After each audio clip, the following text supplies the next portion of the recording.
Братия, вчера пристигна в село Неджеп Ага из Пловдив, който поиска да затвори няколко души заедно с мене.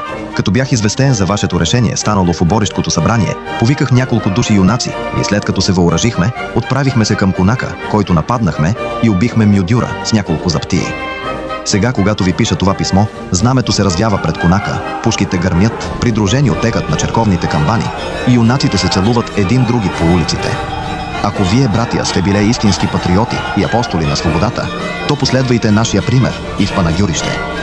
Коприщица, 20 априли 1876 година. Тодор Каблешков. Бях очевидец, когато се извърши всичко горе казано в писмото на Тодора.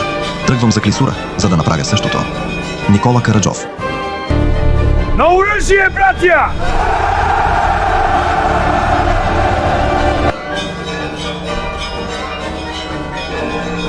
Настана царството на свободата!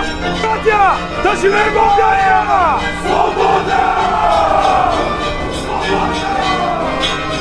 Свобода или смърт! Свобода или смърт! Свобода или смърт!